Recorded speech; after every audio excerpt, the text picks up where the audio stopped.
का आदमी हूँ, किसान हूँ, और जहाँ कहीं कोई बात आती है तो मैं उसमें खोजता हूँ कि मेरे लिए कुछ गुंजाइश है कहीं कि नहीं है।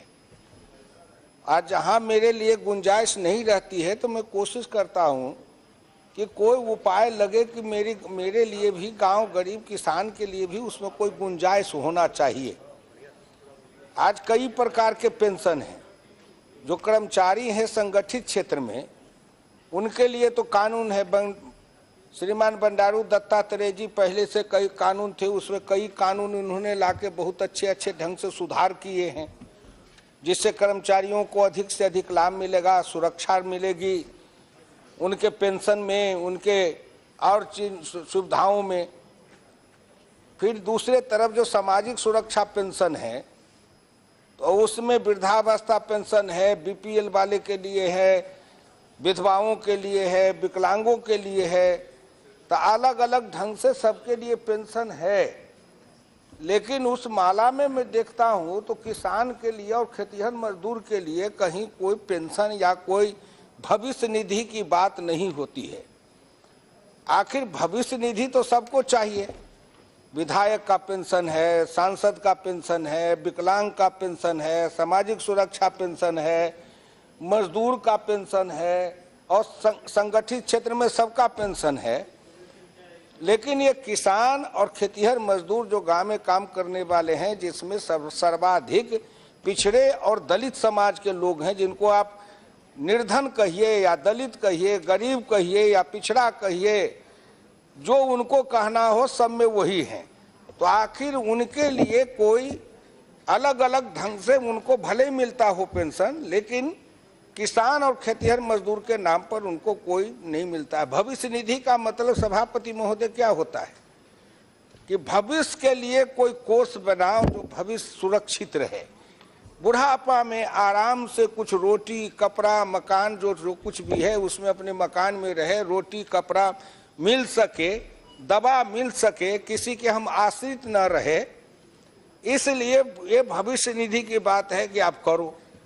तो सरकारी नौकरी में रहे तो उनको वेतन मिला, उसमें से कुछ कटता है उनका ईपीएफ फंड में, उसमें राशि जाती है, फिर उसमें कारखानेदार या सरकार के तरफ से मिलाया जाता है। जब रिटायर होते हैं, सेवानिवृत्त होते तो फिर उनको जोड़ जाड़ के दिया जाता है। लेकिन मैं जो किसान हूँ, पैदा लेता हूँ, तो बचपन से ही मैं खेत में काम करता हूँ, अपने माँ बाप के साथ मेहनत करता हूँ। और अर्निंग एंड लर्निंग एक योजना चली थी कि अर्निंग एंड लर्निंग, तो हम तो अर्निंग भी करते हैं और लर्निंग भी करते हैं। बचपन से अपने माँ बाप के साथ खेत पर चले गए, उनके भैंस चरा दिए, गाय चरा दिए, बकरी चरा दिए, कुछ उनके खेत में काम कर दिए, समय निकाल के फिर स्कूल में चले गए, पढ़ के आ गए, फिर शाम में अपने जानवरों को दाना पानी लगाए, सानी लगाए, फिर शाम में किताब लेके बैठ गए, पढ़ लिए। तो आखिर वो भी तो काम करता है ना, उसका कोई भविष्य है कि नहीं है। ये मेरे दिमाग में कभी कभी बात आती है कि आखिर उसका भी तो भविष्य है ना।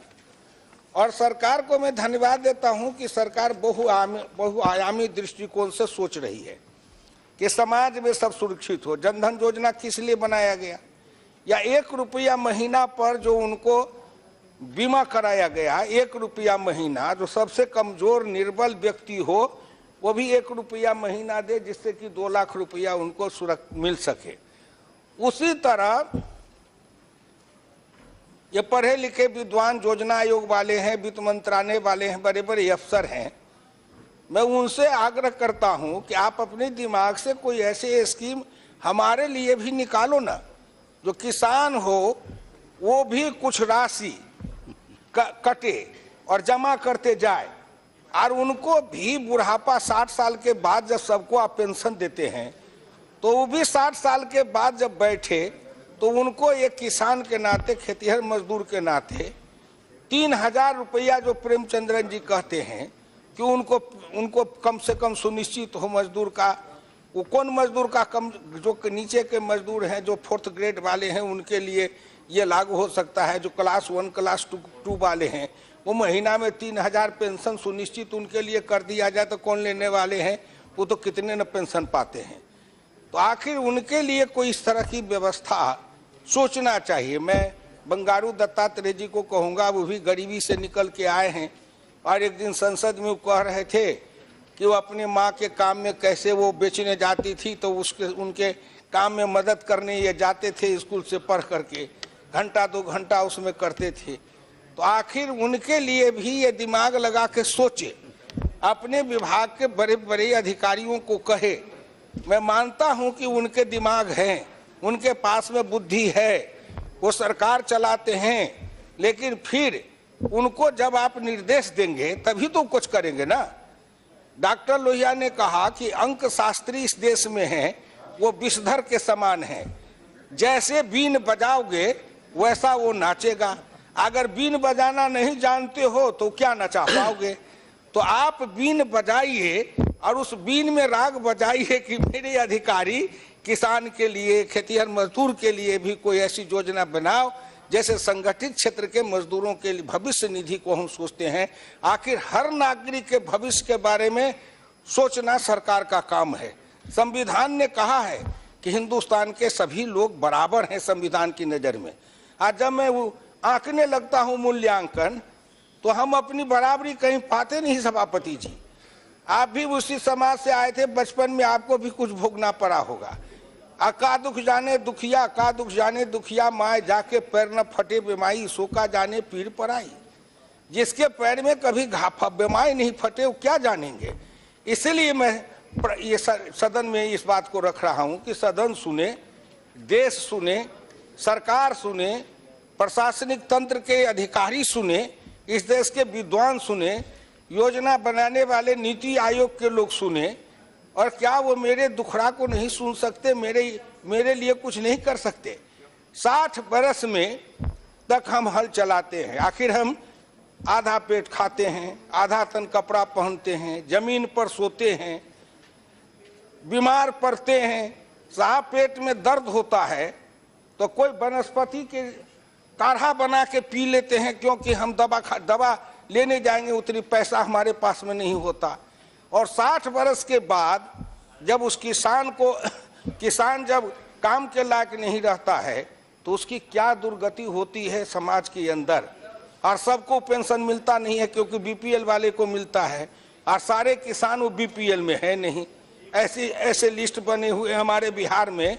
ऐसा लिस्ट बना कभी 10, 15, 20 साल पहले बीपीएल का लिस्ट सभापति जी। पक्का मकान, मोटरसाइकिल वाले, गाय वाले, भैंस वाले, धनवान संपन्न बीपीएल में है, लेकिन वो निर्धन, निर्बल, गरीब, जिसके पास में न घर है न मकान है, वो बीपीएल के लिस्ट में है नहीं। अब जब जाते हैं तो 10-20 लोग हाथ जोड़ के खड़े हो जाते हैं, एमपी साहब देखिए हमारा घर और हमारा नाम बीपीएल में नहीं है, हम उसको सुधार नहीं सकते हैं।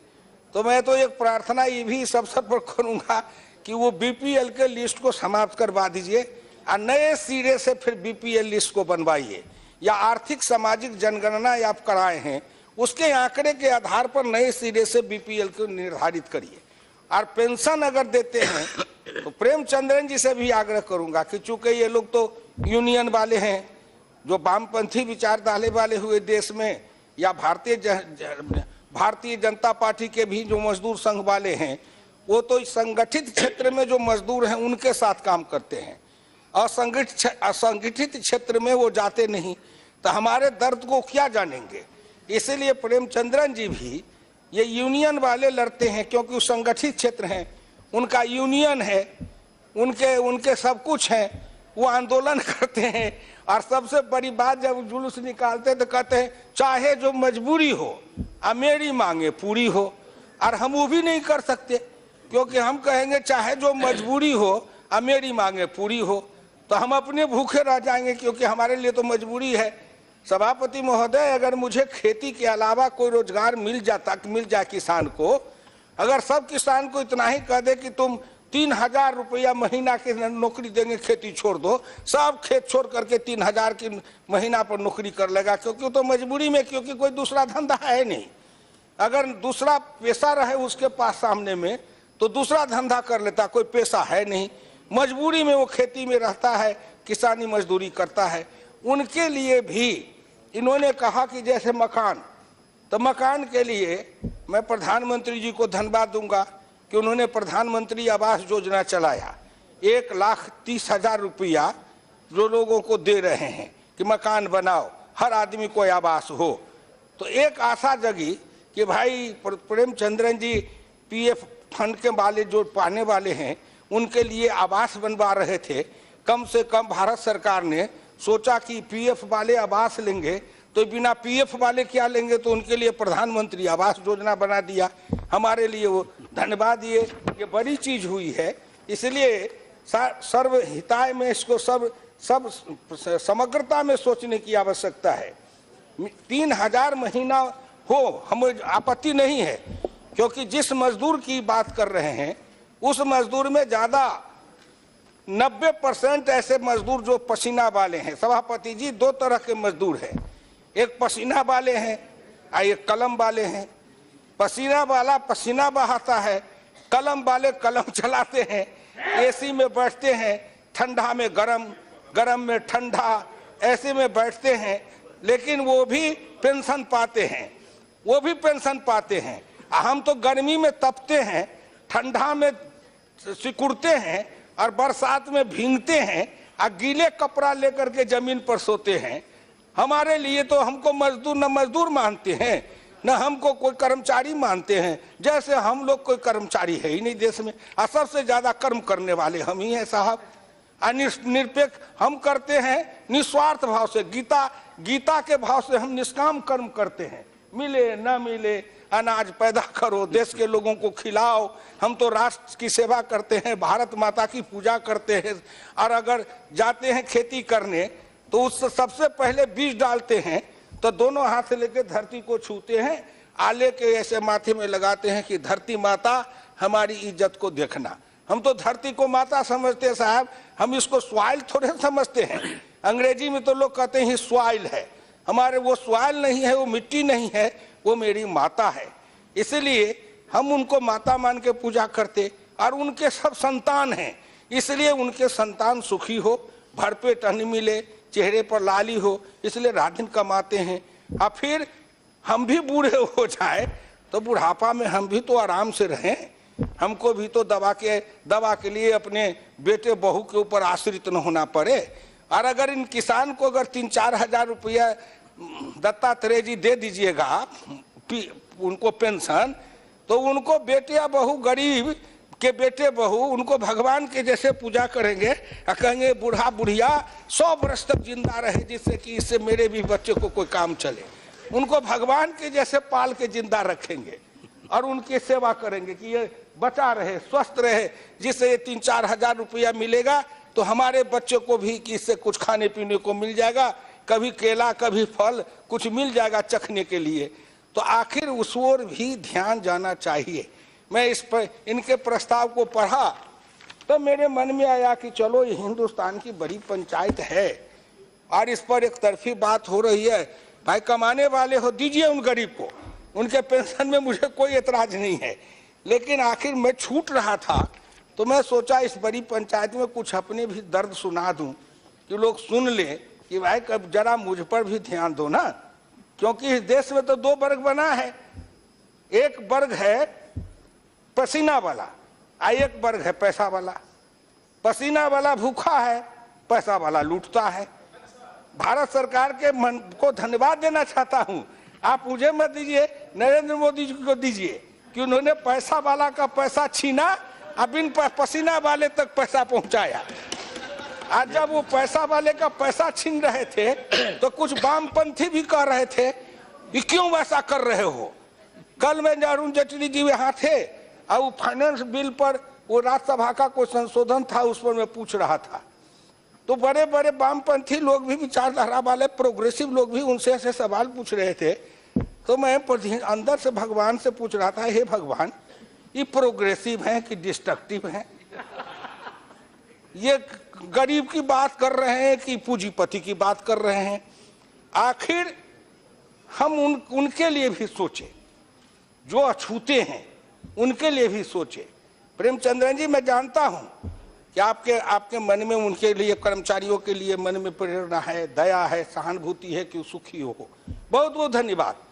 क्योंकि उसमें भी जिन छोटे कर्मचारी, चतुर्थ वर्गीय कर्मचारी के लिए आप सोचते हैं या तृतीय वर्ग कर्मचारी के लिए, उसमें भी सबसे ज्यादा पिछड़े और दलित समाज के गरीब के बच्चे हैं। इसलिए लेकिन हिंदुस्तान के अंदर जो पसीना बहाने वाला किसान और मजदूर रहा, अपने खेत में काम किया है, उस पर कभी सोचे? कोई नहीं सोचा। आखिर हमारे लिए ये जनधन भी आया तो आप पीएफ कहिए, लेकिन हमारे लिए वो पीएफ से भी बड़ा पीएफ कहिए कि 3 बार मैं कहूंगा पीएफ है। इसलिए कि हम 1 रुपया साहब बिना पैसा के खाता मेरा खुल गया। अब पहले कोई जाते तो बैंक वाला खड़ा नहीं, घुसने नहीं देता। आखिर ये भी जो मुड़ रही है दृष्टि, इसलिए मैं कहूंगा दृष्टि, दिशा और तब संकल्प। जो दर्शन करना चाहिए तो दर्पण माजत रहिए, दर्पण में लागा काई तो दरस कहां से पाई। आपने अच्छी बात उठाई है, भारत सरकार का ध्यान इस ओर जाएगा। मैं तो एक छोटा सा, मैं कहता हूं, मैं एक छोटा सा पत्र लिख देता हूं, और बात अगर मार्के की होती है तो प्रधानमंत्री उस पर नोटिस लेते हैं। एक उदाहरण बताता हूं, ये पद्म पुरस्कार दिए जाते हैं। मैंने प्रधानमंत्री जी को लिखा था कि साहब कुछ लॉबी वाले हैं ऊपर वाले, उनके तो लॉबिंग करने वाले हैं तो पुरस्कार लूट लेते हैं, और हम जो गरीब आदमी लोग हैं, हमारी लॉबिंग करने वाला कोई है नहीं, तो हमें प्रतिभा योग्यता रहते भी हम छूट जाते थे। और तुरंत प्रधानमंत्री जी ने ऑनलाइन कर